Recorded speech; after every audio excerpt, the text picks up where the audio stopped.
Muy buenas tardes.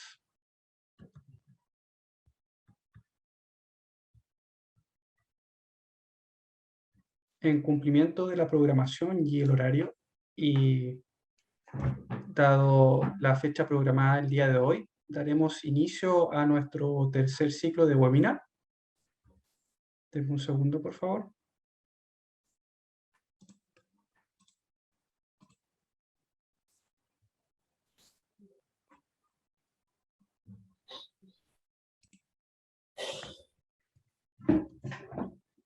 Bueno, muchas gracias por conectarse a nuestro webinar del día de hoy. El día de hoy tenemos el agrado de tener nuestro tercer webinar de nuestro primer ciclo de webinar que comenzó en noviembre.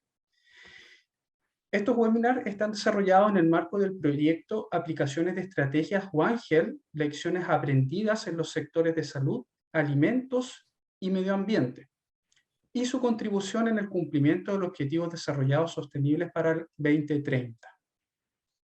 El día de hoy tengo el agrado de presentar el webinar dictado por la doctora Angélica Guerrero, cuyo título es Efectos de contaminantes ambientales de origen antropogénico sobre zebrafish.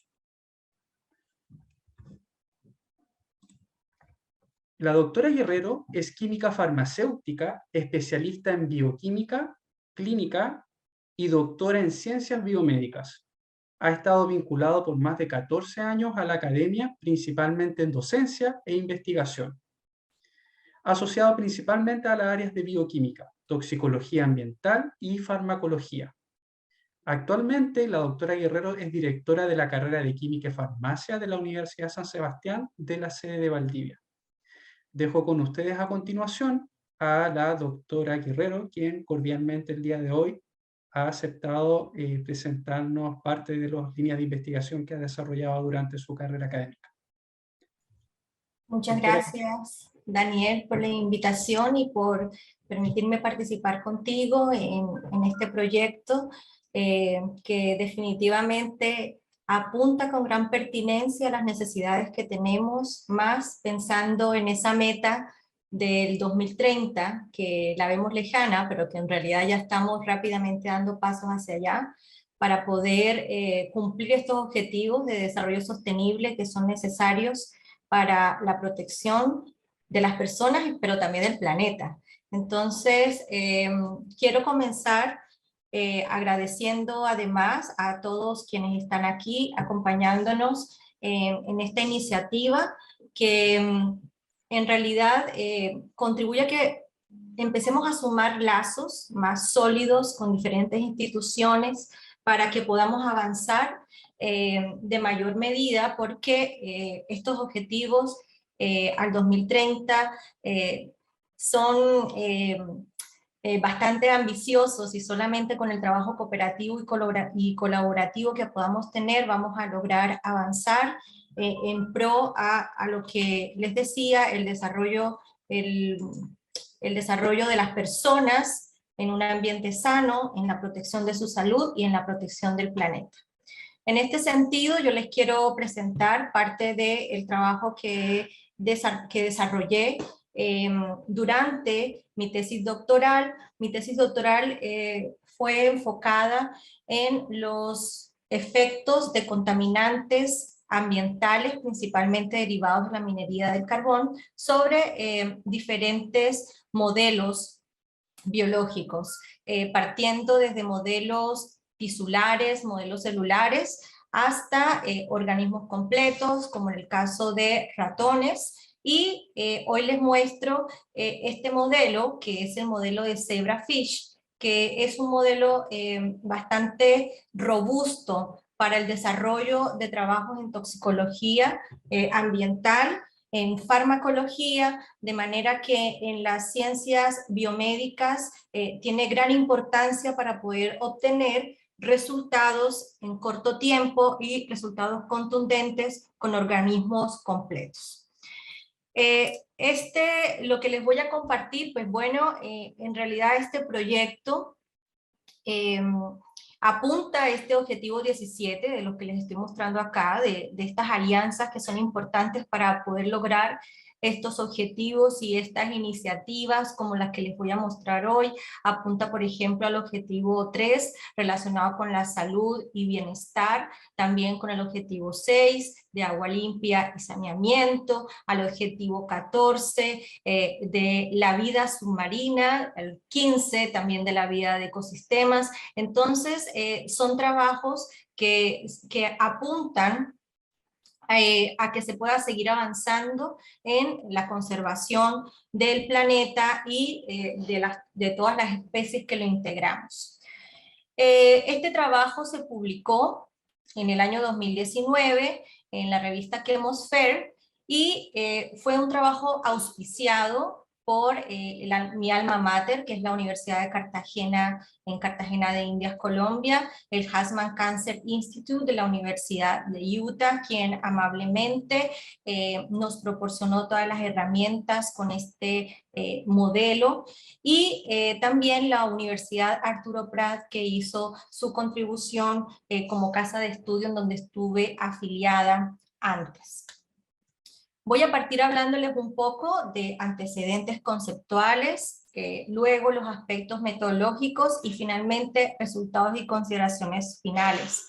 La idea de mostrar la aplicación de este modelo es que así también se pueden evaluar muchas muestras, ¿cierto? Diferentes matrices y también muchos contaminantes, no solamente los contaminantes típicos cuando nosotros hablamos de hidrocarburos aromáticos polinucleares, por ejemplo, sino también contaminantes que emergen hoy en día como, por ejemplo, los fármacos, ¿ya? Que constituyen también junto con otros microplásticos, contaminantes que son nuevos y que están siendo evaluados. El inicio de este trabajo y de realizar diferentes proyectos alrededor del tema de la minería del carbón se origina porque Colombia es un país productor de carbono. Se hacen varias exportaciones en los diferentes años, se exporta bastante carbón. En Sudamérica, Colombia es el principal país pionero en las exportaciones de carbón. Y como ustedes ven allá, en el año 2019, 82.2 millones de toneladas de carbón fueron exportadas, y ese gráfico que vemos en la diapositiva es una muestra, voy a minimizar esto acá, de que se ha seguido avanzando con la explotación de este recurso. El carbón ha sido importante como fuente de energía en la industria de acero, por ejemplo, en la producción de energía eléctrica, también en la industria textil, en la industria de papel. Nosotros vemos, por ejemplo, casos como China, donde ustedes ven gran cantidad de reserva de la cantidad de carbón a nivel mundial, como está ahí marcado en el mapa. Mucho de la industria, el desarrollo industrial se ha basado principalmente en el empleo de carbón como combustible. Sin embargo, el carbón es la fuente de energía más contaminante dentro de todas las que nosotros pudiéramos mencionar. Desde la minería hasta el mismo proceso de transporte a través de ferrocarriles o a través de buques, el propio almacenamiento, y lógicamente cuando el carbón se utiliza como fuente de energía, también allí se va a generar bastante contaminación. Y independientemente de estas fases, los principales contaminantes vinculados con la producción de carbón y con la utilización de carbón son los hidrocarburos aromáticos polinucleares, los metales pesados, el material particulado y el flúor.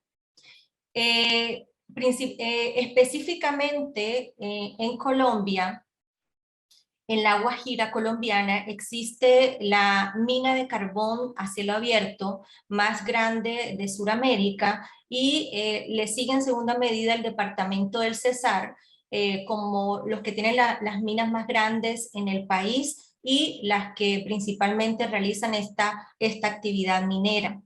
Sin embargo, es triste ver cómo regiones tan hermosas como la Guajira colombiana tienen las comunidades que están cercanas a estas minas unas condiciones sociales de deterioro, y en realidad son unos territorios que más donde se pueda ver el avance industrial por esta actividad productiva, se ve es un despojo y una escasez de agua en las comunidades aledañas.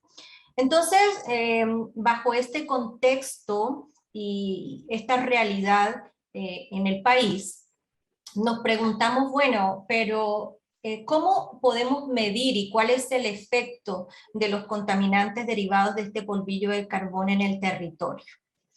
Y bajo esa pregunta nosotros desarrollamos un trabajo que partió desde el análisis molecular de estos efectos, pasando por lo celular, el tejido, el órgano y finalmente a nivel sistémico. Y evaluamos la exposición a estos contaminantes en, por ejemplo, células EDG2 que fueron utilizadas como modelo, ya que contienen todas las enzimas, citocromo P450 y demás encargadas del metabolismo de xenobióticos, por lo que en toxicología estas células de hepatocarcinoma humano se utilizan como modelo para poder inferir la respuesta o los efectos que pueden estar causando sustancias a las cuales éstas se exponen.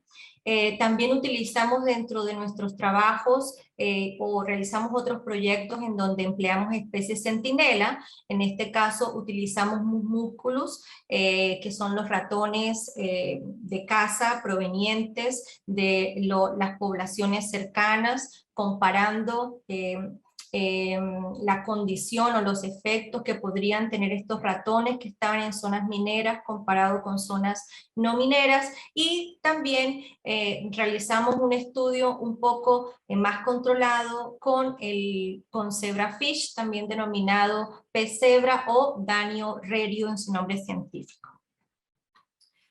Entonces nosotros habíamos visto con trabajos que fueron publicados en el 2012 y luego también publicados en el 2014 y 2015, que los contaminantes derivados de la minería del carbón tuvieron unos efectos genotóxicos en las células sanguíneas, específicamente en los leucocitos de estos ratones, y también en especies autóctonas como la especie de iguana. Además de mirar esta genotoxicidad que fue cuantificada por el ensayo Cometa, en donde se vio daño del DNA, nosotros también tomamos y publicamos posteriormente trabajos en donde vimos cómo los metales pesados principalmente asociados a extractos de carbón que nosotros fabricamos en el laboratorio, carbón proveniente de estas minas, tenía también un efecto en células. Y lógicamente, como les decía, con relación a la especie centinela, hicimos esta publicación en donde capturamos ratones de minas, específicamente de la mina de La Loma en el departamento del Cesar, y nos dimos cuenta que además de tener un alto contenido el hígado en metales, también tenía una sobreexpresión de genes que son indicadores de estrés oxidativo, del daño al DNA y indicadores de la exposición a metales pesados. Por ejemplo, nosotros encontramos que había una sobreexpresión de la ENCU1 de la superóxido dismutasa, que son biomarcadores de estrés oxidativo. Esto fue el análisis que hicimos en el hígado de estos ratones, comparado con los ratones que fueron capturados de zonas no mineras. También había sobreexpresión de metallotioneínas y también sobreexpresión de otros genes, como este, que es un transcripto primario del daño al DNA, el de DIC3, que también estaba sobreexpresado, lo que nos indica que existía un proceso de hepatotoxicidad vinculado con el origen de nuestras muestras.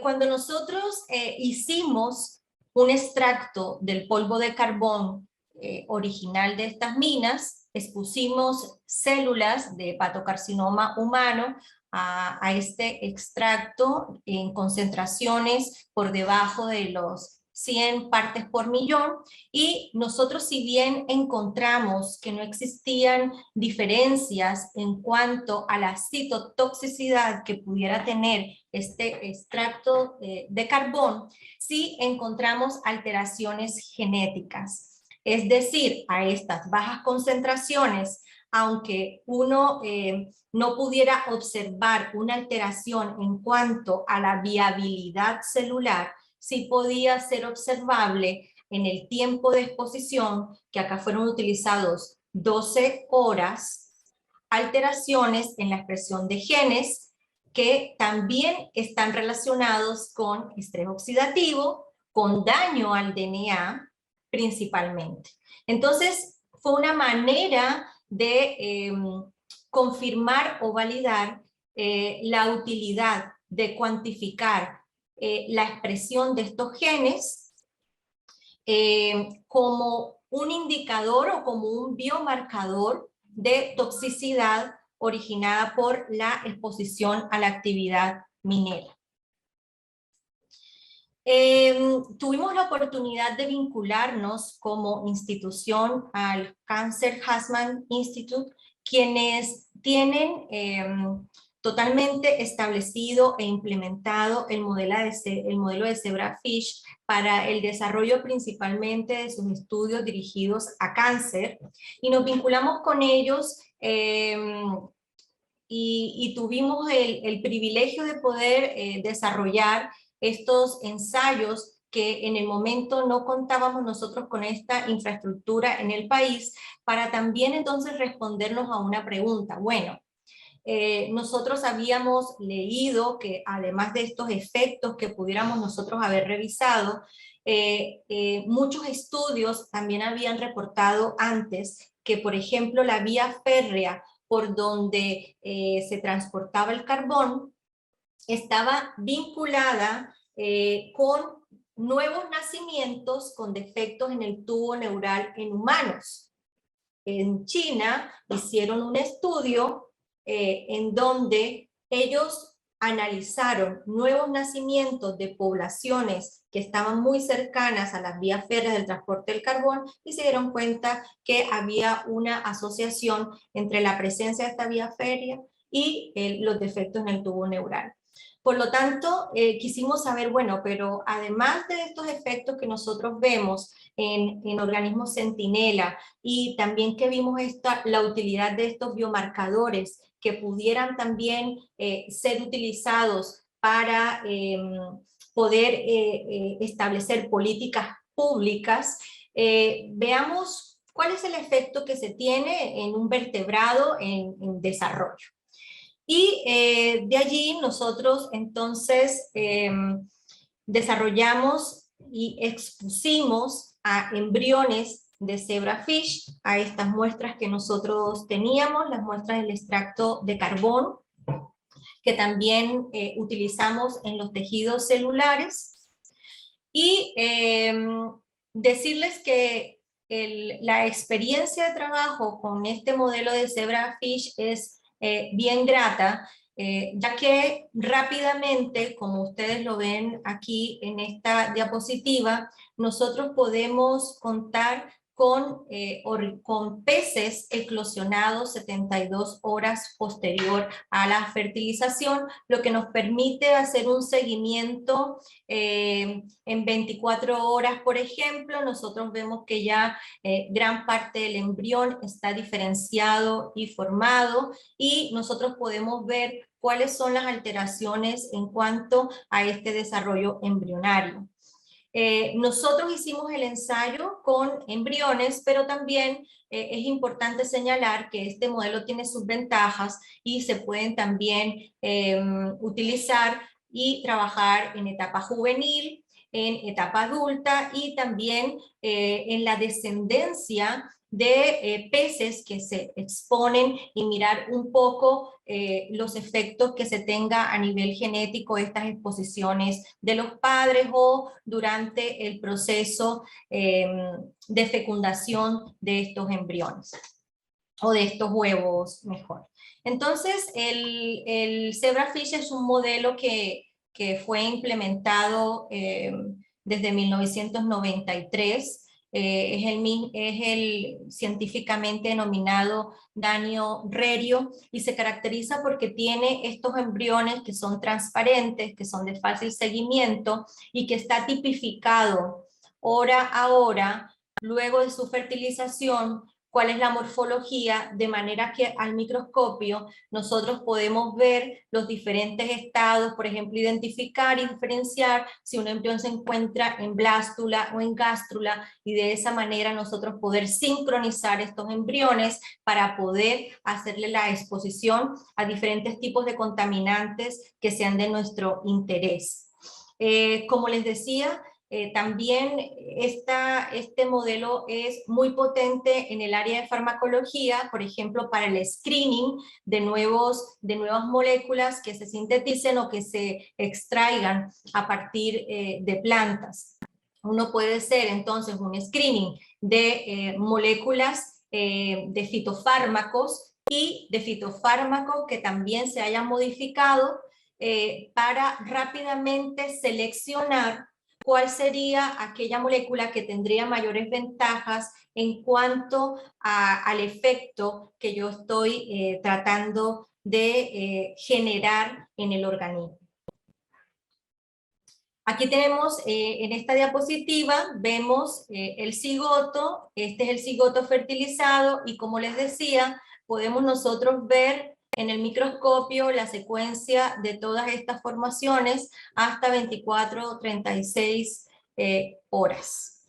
Existe una página web en donde están todo ZFINS, en donde están documentadas todas estas formas, las diferentes alteraciones, los diferentes mutantes que se han originado de estos embriones, para poder estudiar vías de señalización en específico, metabolismos en específico, formación, por ejemplo, a nivel del cerebro, o formación ósea, etcétera.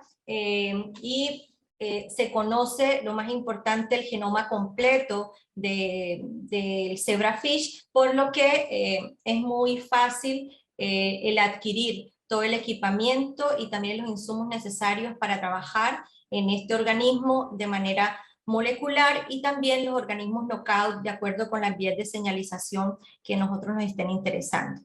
Aquí entonces un poco más cerca, fíjense que el estado de dos células es un estado que se da 0,75 horas posterior al proceso, por ejemplo, de fertilización, 4 células 1 hora luego del proceso de fertilización, y de esa manera es que nosotros podemos ir haciendo el seguimiento y seleccionar el tiempo exacto para hacer la exposición de estos organismos.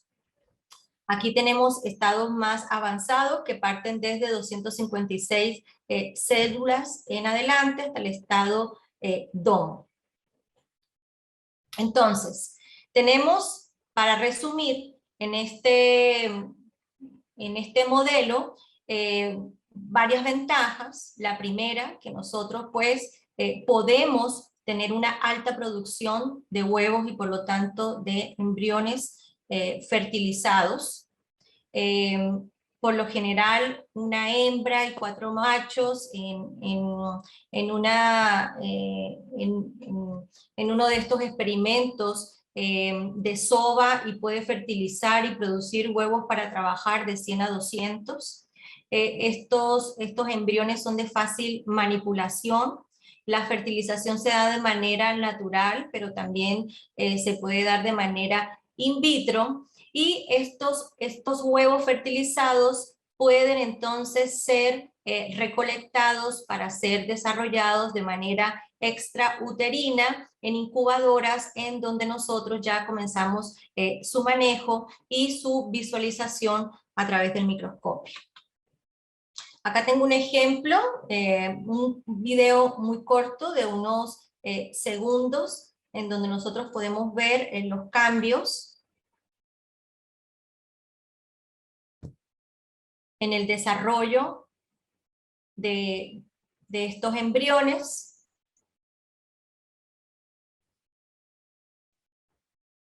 Donde vemos los diferentes estados hasta que finalmente estamos, miren, formando y identificamos la cabeza, la cola del embrión, el yol que vemos acá en el centro. Aquí ya empezamos a identificar los ojos también, la columna vertebral, y también en las 24 horas posterior vemos también la formación, por ejemplo, del tubo cardíaco y los primeros latidos en los embriones.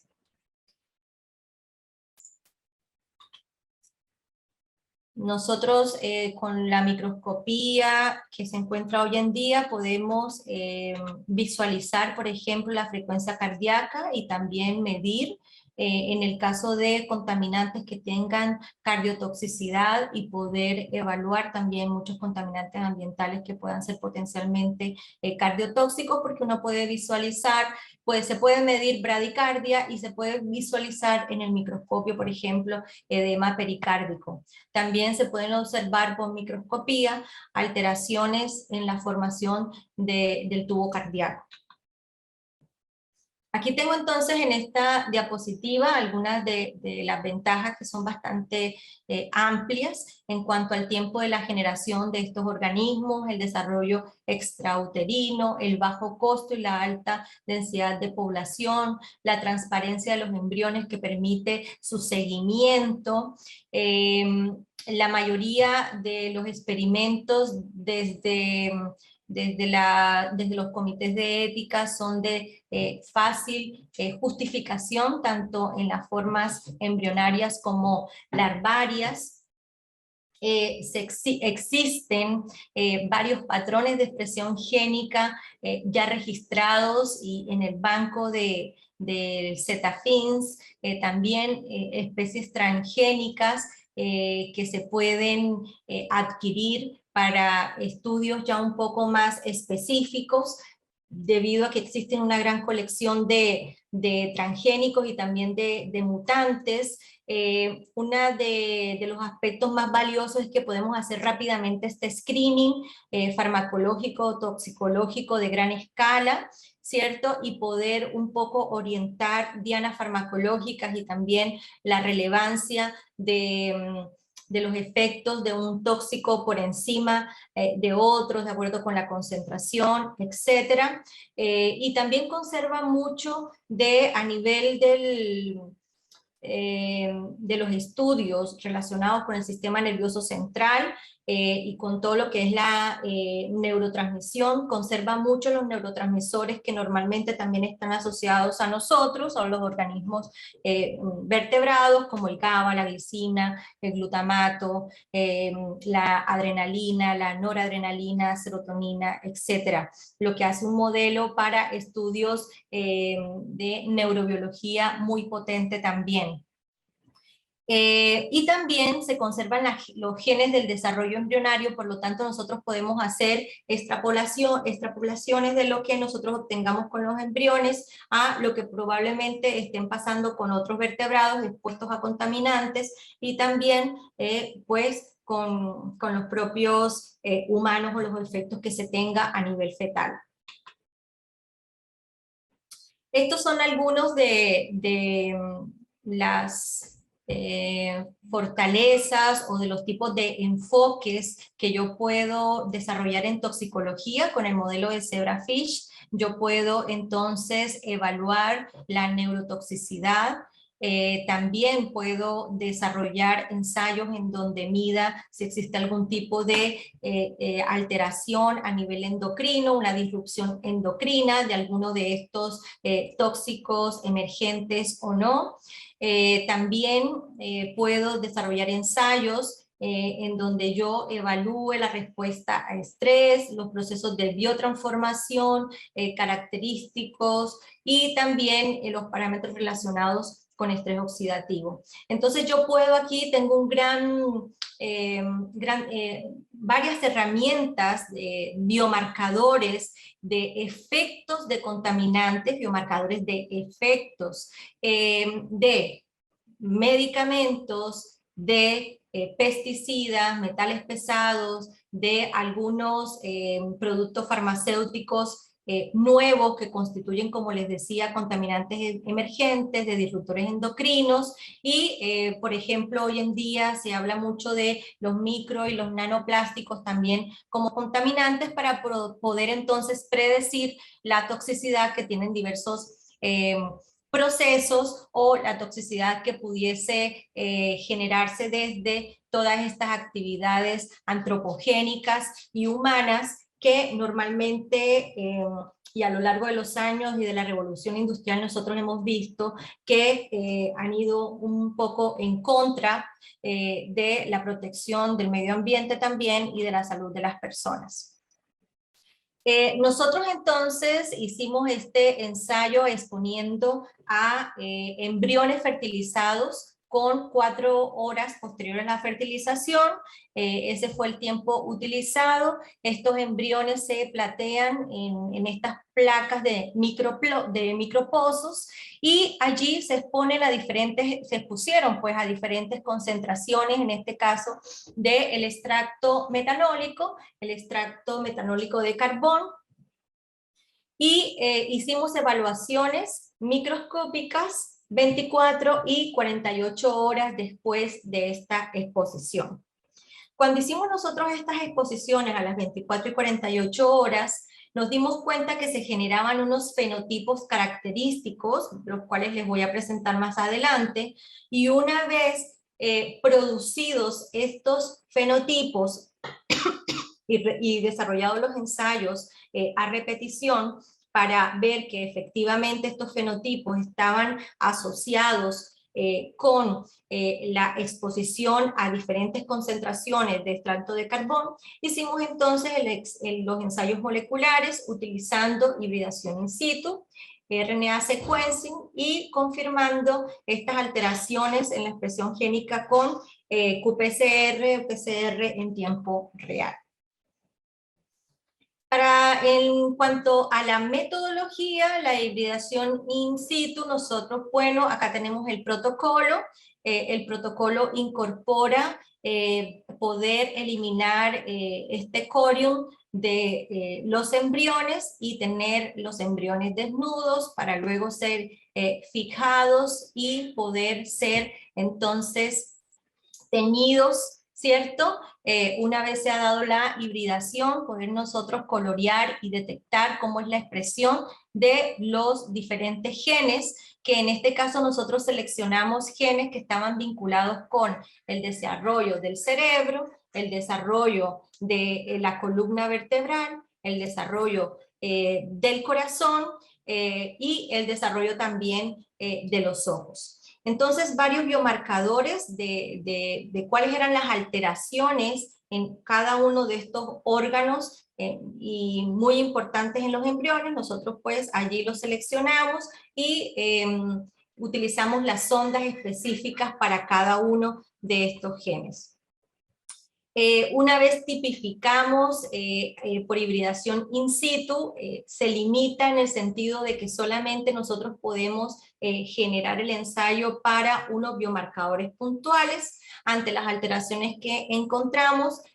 tuvimos la herramienta de poder proporcionar el material genético para la secuenciación de cada uno de estos fenotipos, de manera que nosotros pudiéramos tener un panorama más amplio de las alteraciones en el transcriptoma completo de los embriones que hacían parte de cada uno de estos grupos. Así, entonces, nosotros extrajimos el RNA del embrión completo de cada uno de estos fenotipos y fueron entonces preparados estos fragmentos para poder ser analizados por el sistema Illumina que estaba disponible. En ese momento se estaba haciendo el cambio entre el macroarray, la utilización del macroarray para los procesos de poder mirar el estado del transcriptoma total hacia RNA sequencing, así que este fue uno de los primeros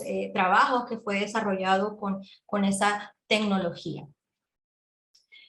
Nosotros obtuvimos pues el perfil transcriptómico de cada uno de estos embriones, el cual aquí se encuentra publicado en la base de datos de expresión de genes de Omnibus.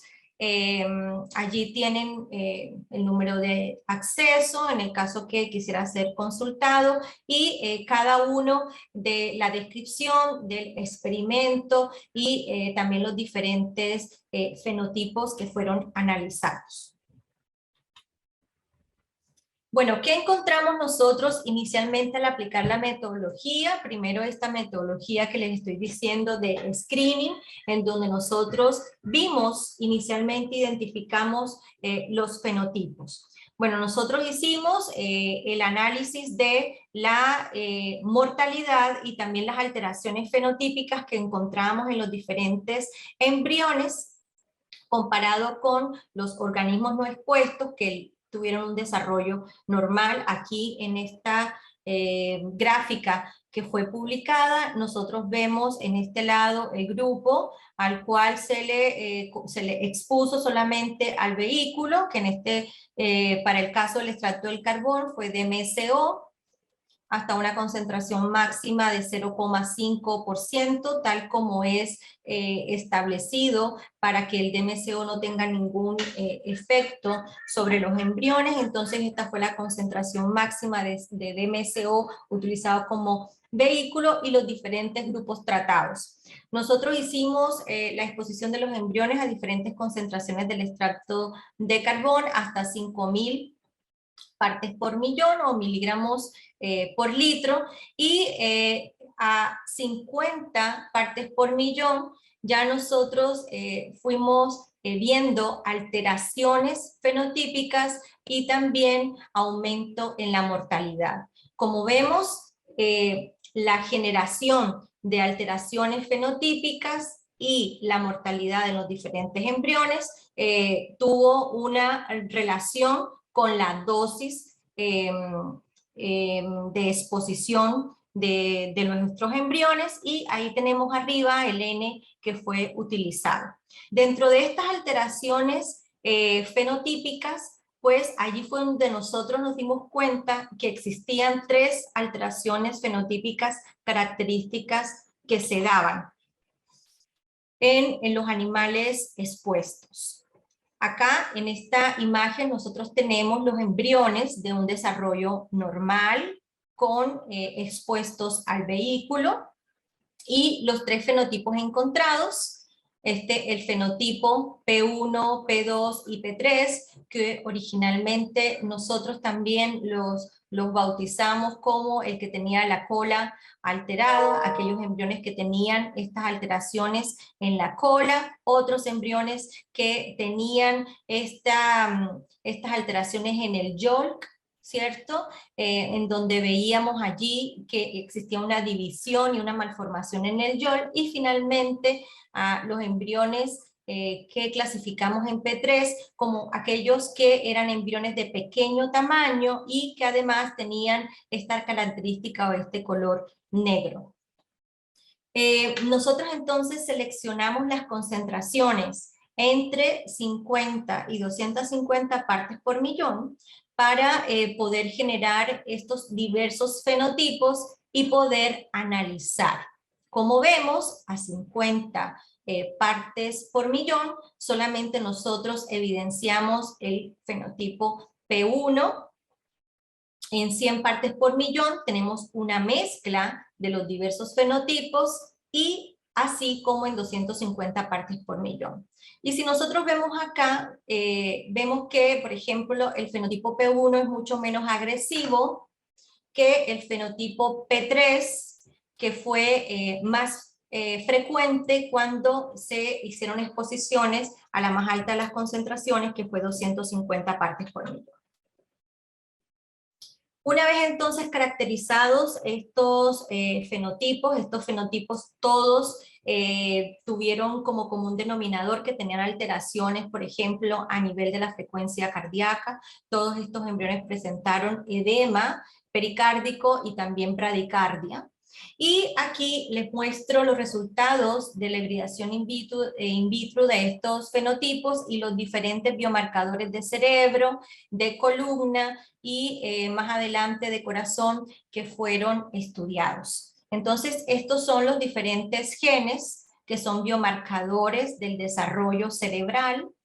Entonces, vemos aquí nuestro control y tenemos aquí los diferentes fenotipos y podemos señalar, por ejemplo, acortamientos de las bandas de expresión de estas estructuras cerebrales, disminución de la expresión, ¿cierto?, de cada uno de estos genes al comparar con el control del vehículo. Y con relación a la columna, también nosotros vimos alteraciones en la médula, ¿cierto?, el notochord, cambios allí en la posición también y en la estructura. Tenemos aquí, con relación a la columna vertebral, nosotros también tenemos acortamiento aquí, ¿cierto?, a nivel de las vértebras, como lo podemos observar al comparar con el vehículo, y a nivel del biomarcador cardíaco que utilizamos, también vimos acortamientos y disminución en la expresión. Estos acortamientos que nosotros observamos, pues están indicando las alteraciones en la expresión de estos genes relacionados con la formación de estas diferentes estructuras orgánicas. Esta tabla que está aquí es la tabla que nos permite evidenciar cuáles fueron los genes que estuvieron diferencialmente expresados mayoritariamente. Seleccionamos esto porque ustedes saben que existen muchos genes que pudieran estar con aumentos o con disminución de su expresión, pero estos son los que principalmente tenían diferencias en cuanto a la expresión al comparar con los grupos control. Y dentro de estos genes nosotros vemos algunos, por ejemplo, relacionados con procesos biológicos como el desarrollo de los cartílagos, el transporte de los lípidos, los relacionados con la constitución de los ojos, y esto tiene que ver con estas alteraciones que nosotros también veíamos allí a nivel cerebral y del desarrollo de las estructuras, en este caso de los ojos. También tenemos acá alteraciones en genes relacionados con procesos de metabolismo, en este caso citocromos P450 de diferentes familias que están relacionados con procesos metabólicos, pero por ejemplo aquí hay un citocromo que también está relacionado con el desarrollo de los ojos. También otros genes como la glutatión S-transferasa, que está relacionada también con los procesos de defensa frente a la respuesta a xenobióticos y agentes externos que pueden alterar o generar algún estrés oxidativo. Y también tenemos aquí, por ejemplo, transportadores de solutos que son bien importantes en todos estos procesos celulares que implican el transporte de sustancias hacia o fuera o al interior de la célula. Un aspecto que pudiéramos remarcar es que también estaban implicados las alteraciones en el genes relacionados con la unión al calcio y allí específicamente cadenas de miosina, las cuales, bueno, van a participar allá en todos los procesos de exocitosis, endocitosis, pero también muy importantes en los procesos de neurotransmisión, con estas proteínas que pudieran estar vinculadas con la unión al calcio y también con la contracción muscular. Entonces, varios procesos biológicos y funciones moleculares se vieron alteradas con la exposición a estos contaminantes que estaban en este extracto de carbón. Nosotros tipificamos los contaminantes de este extracto de carbón y allí principalmente se reportó en uno de los artículos la presencia de de metales pesados como el plomo, cadmio, también otros no pesados pero que pueden ser tóxicos también como el zinc y lógicamente hidrocarburos aromáticos polinucleares. Y en ese sentido sabemos que los hidrocarburos aromáticos polinucleares se unen al receptor de hidrocarburos aromáticos que se encuentra a nivel del citosol de muchas de las células y que en respuesta a estos contaminantes de tipo hidrocarburo, este receptor se activa y de esa manera la unión del receptor con otros coactivadores van a hacer que se expresen mecanismos de defensa frente a estos contaminantes. Es así como nosotros, por ejemplo, observamos que la expresión de citocromos P450, el 1A, el 1B1, el NQ1, la glutatión S-transferasa y el propio sustrato del receptor de hidrocarburos aromáticos va indicando que a nivel molecular el efecto fue un efecto de defensa con todo este arsenal antioxidante para poder proteger al organismo. Nosotros, como habíamos tenido previamente a nivel de los ratones y de las células, similares, expresión diferencial que lo que obtuvimos con la secuenciación del RNA del zebrafish, confirmamos estos genes y efectivamente los diferentes fenotipos de los embriones también sobreexpresaron el CYP A1A1, la glutatión S-transferasa y el NQ1, lo que constituyen una batería de genes importantes a la hora de querer ver los efectos moleculares que pudieran tener los contaminantes asociados a la minería del carbón en un ecosistema. Con estos datos de secuenciación del RNA se hizo el análisis de ontología y se vieron varios procesos, funciones y estructuras celulares alterados en estos fenotipos. Dentro de esto, por ejemplo, los constituyentes estructurales del músculo, los procesos de unión al calcio, la unión a la actina, la actividad oxidorreductasa también, el proceso de regulación muscular, la misma organización del sarcómero, el ensamblaje de esas miofibrillas a nivel cardíaco, y por ejemplo el disco Z también estaba alterado, lo que da cuenta y lo que tiene relación con las alteraciones que nosotros pudimos ver cuando evidenciamos la bradicardia en los embriones.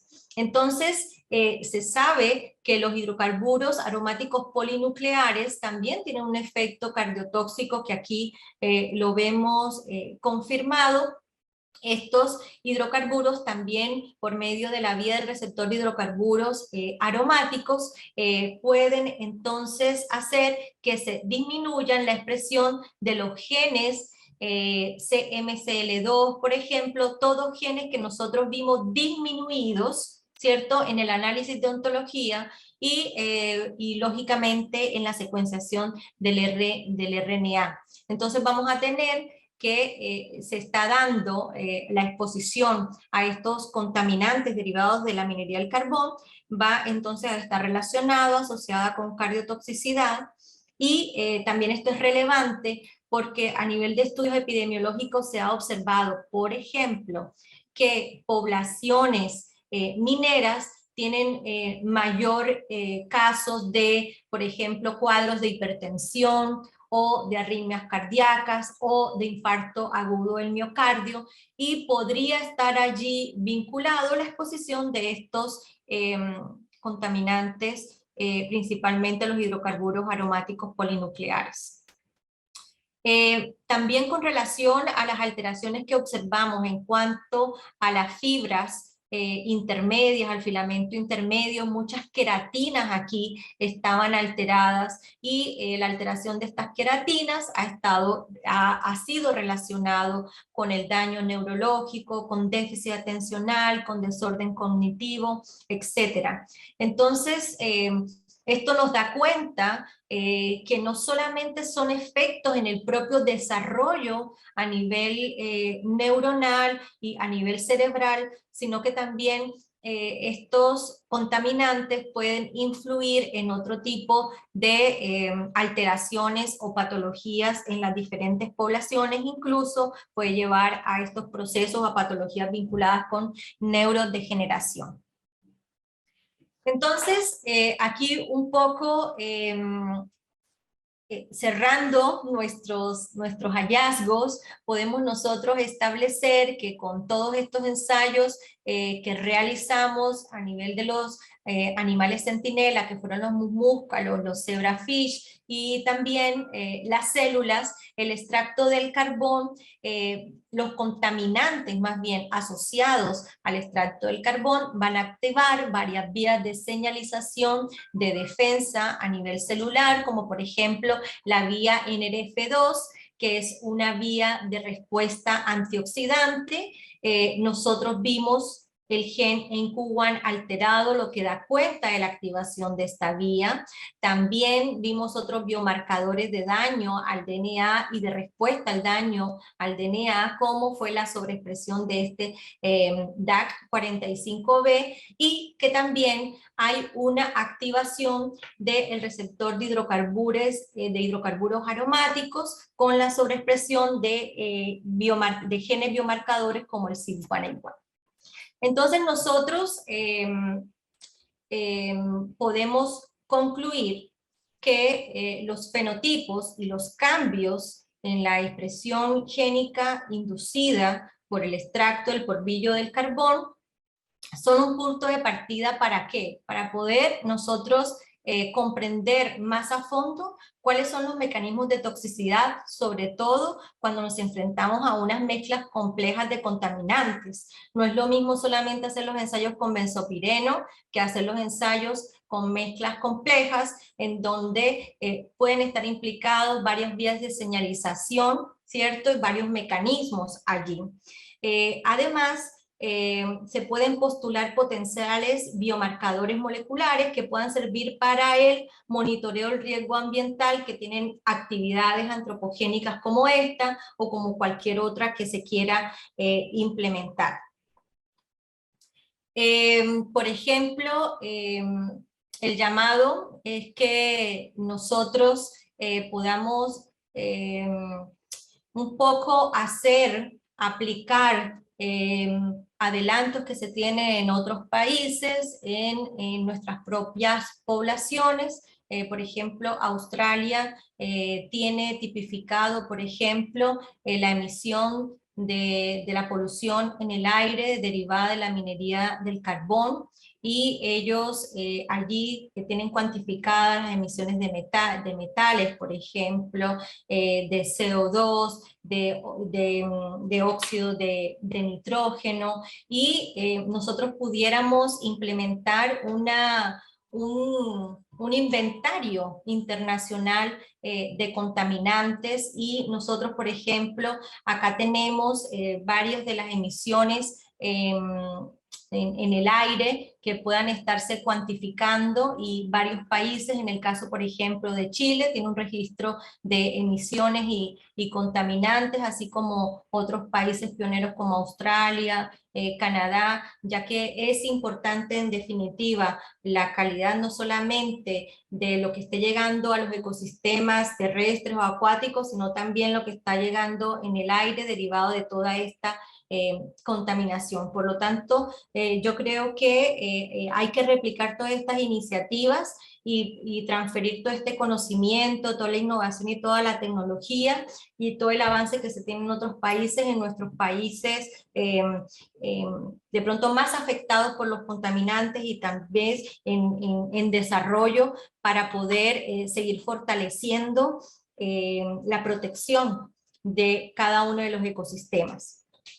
Finalmente, dejarles que afortunadamente la ONU ya ha establecido, con relación al tema de la minería del carbón, que fue traída a este webinar más bien como ejemplo de las iniciativas que nosotros podemos desarrollar. Ya la ONU estableció eliminar el carbón de la red eléctrica, ¿cierto? Para poder reducir las emisiones, y también de la mano poder reducir el cambio climático. Entonces ya lo que se espera es, primero, cancelar todos los proyectos globales de carbón para poder utilizar otras fuentes de energía, ¿cierto? Poner fin a la financiación de las plantas de carbón y poder trasladar esas inversiones a proyectos de energías renovables.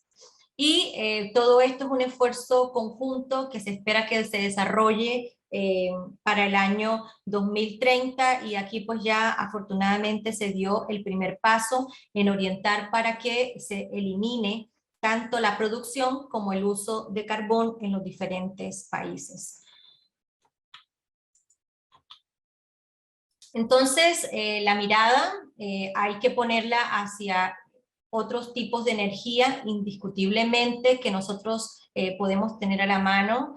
Por ejemplo, Chile, en la mayor parte de la macrozona norte, es un desierto que puede aprovecharse toda la luz solar y también los vientos para poder generar energía, y también visualizar que luego se hace con todas estas hélices y todas estas baterías y todo lo que implica la instauración también de toda esta energía renovable. Entonces estamos hacia ese camino que afortunadamente quienes hemos trabajado en la minería del carbón nos sentimos hoy complacidos de que ya esta fuente energética altamente contaminante ya no sea utilizada en el mundo, y que utilicemos todo el desarrollo que se ha tenido tanto en innovación como en tecnología para poder seguir avanzando en otras aplicaciones que son más favorables para la salud del planeta y también la salud de las personas, que es el concepto de One Health, porque todos estamos aquí con todas estas actividades haciendo una influencia en la salud de los ecosistemas y también en la salud humana, que nosotros hoy en día vemos muy vinculada con la presencia de enfermedades crónicas, muchas de ellas con un origen muy seguramente relacionado con la exposición a los contaminantes ambientales, entre otros aspectos. Les agradezco entonces poder estar aquí y escuchar esta charla y este compartir de iniciativas que pueden ser aplicadas para la evaluación de los efectos que pueda tener en los ecosistemas o en las personas otros contaminantes. Muchísimas gracias, Daniel, por la invitación, y muchísimas gracias a todos y todas. Muchas gracias, Angélica, por la excelente charla. La verdad es que la disfruté bastante. Veo que pasó casi una hora y se me hizo cortísima. Me parece que el tema que has presentado el día de hoy va muy de acuerdo a nuestro ciclo de webinar, precisamente compartir la experiencia de investigación en el contexto de One Health.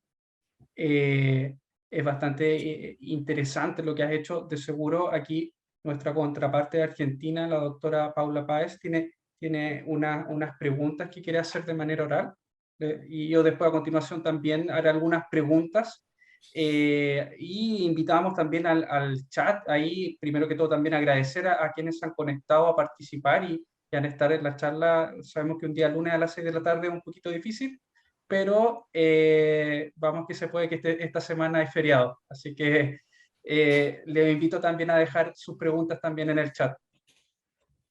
Adelante, Paula, el micrófono es todo suyo. Bueno, Angélica, la verdad, bueno, felicitaciones por tu trabajo y por compartirlo. Mira, yo te quería preguntar si vos hiciste, el estudio está referido a diferentes zonas, ¿pudiste zonificar dentro de la mina o caracterizar esa contaminación en diferentes zonas dentro de la mina? No sé si entendiste mi pregunta. Sí, sí, claro, completamente. Bueno, con la industria minera, el mismo sector es un poco reacio a poder participar, como entenderás, de este tipo de iniciativas que pudieran tener implicaciones serias para ellos. Entonces, de hecho, fue un poco complejo la toma de las muestras, y esto, los resultados que están, son de animales de poblaciones, de casas de poblaciones cercanas a la mina. Ni siquiera es de la mina. O sea, estamos hablando del efecto que se tiene en las zonas aledañas, más allá del efecto que pudieran estar allí más cercanos. En un momento me pareció escuchar que vos pudiste establecer alguna relación entre las vías de transporte y la contaminación. Existe literatura que ha establecido esa relación. Hay una publicación muy buena de un investigador en China, porque en China hay muchas vías férreas de este transporte, y ellos hicieron un estudio epidemiológico en donde sí generaron este análisis de datos, en donde vieron el número de nacimientos cercanos, en poblaciones cercanas a la vía férrea, y vieron los defectos en el tubo neural y los compararon con aquellos alejados, y se dieron que existía una relación, ¿ya? Asociada con esta vía férrea. Pero es un antecedente dentro de lo que uno puede tratar de entender sus resultados, porque a mí me pareció en realidad súper contundente que, una vez habiendo yo leído que existía este vínculo, que había sido este estudio, haberlo observado en los embriones expuestos a estas concentraciones de contaminantes derivados de la minería del carbón, fue algo que quise anotarlo precisamente porque esto fue algo que leí primero y luego ahí lo constaté en el laboratorio. Bueno, no, nada más, gracias. Muchas gracias, Paula, por sus preguntas. Sí, muchas gracias, Paula, por las preguntas. Mira, aquí hay una pregunta del doctor Carlos Lagos, que agradecemos nuevamente su participación en este webinar. Él ha asistido a casi todas creo que a todas nuestros webinars, así que muchas gracias y saludos a Santiago, a toda la gente de Santiago.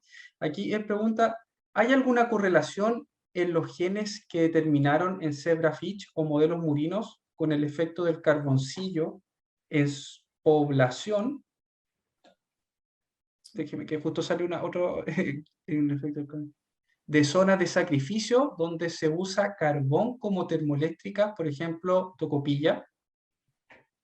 Sí, bueno, nosotros nos centramos en mirar el carbón como la partícula del producto minero, pero no como estos fly, como esta partícula que ya que es quemada, ¿cierto? Y que es utilizada en las termoeléctricas, ¿ya? Por lo tanto, todos nuestros estudios los comparamos en función de la exposición al propio mineral, más allá que a los productos, ¿cierto?, de la utilización del mineral.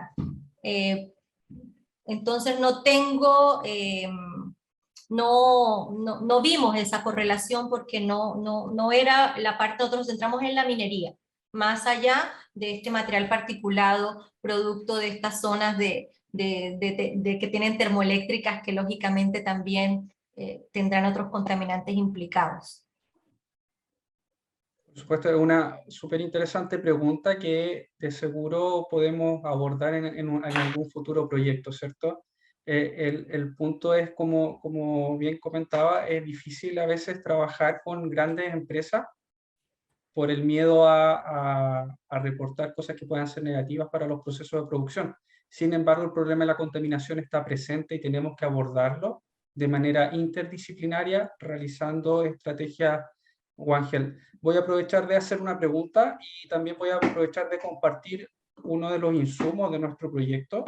Está presente aquí el psicólogo Felipe Ortiz, quien él está llevando a cabo y desarrollando una encuesta que le haremos llegar a todos los participantes que han estado en webinar y a todos los socios que han colaborado también en el desarrollo de este proyecto. La idea es levantar información respecto al concepto One Health.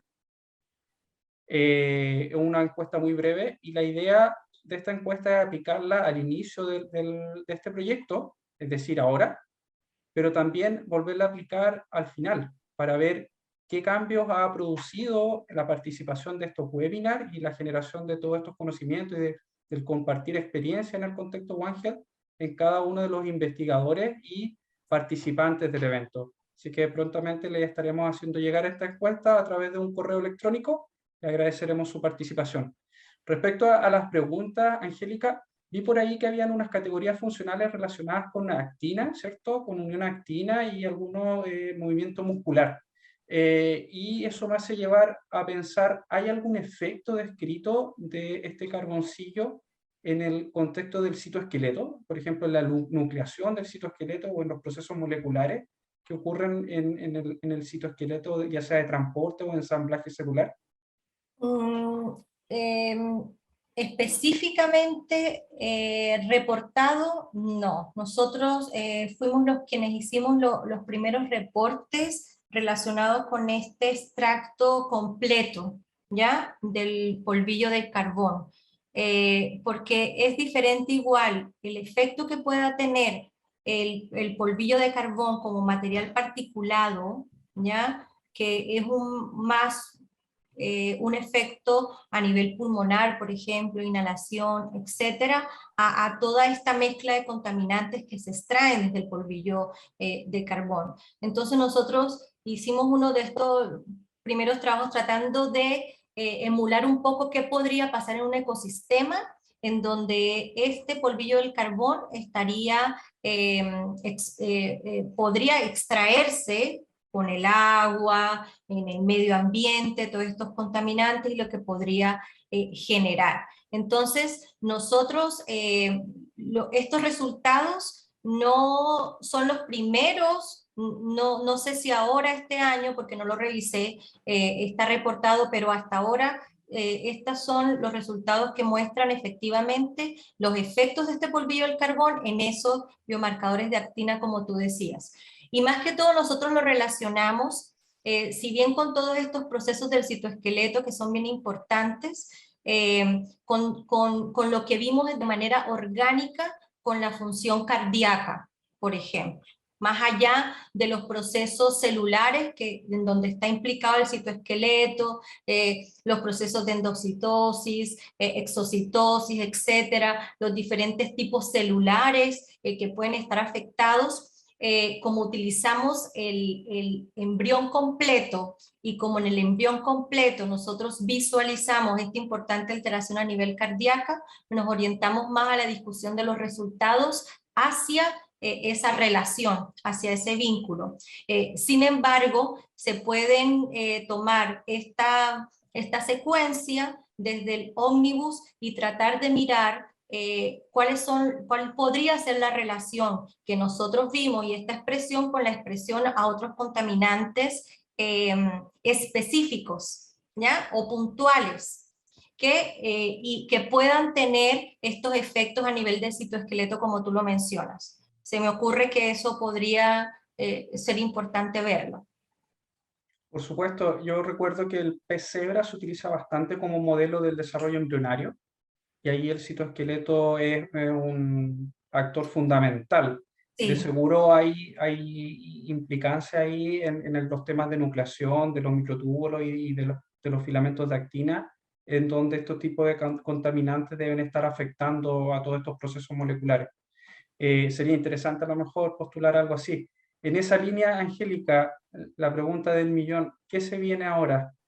¿Qué se está pensando en base a esto, a lo que has presentado aquí y hacia el futuro? Bueno, lo que se viene ahora principalmente es adquirir inicialmente el modelo, ¿ya? El modelo tiene muchas ventajas, sin embargo, la implementación inicial del modelo es costosa, ¿ya?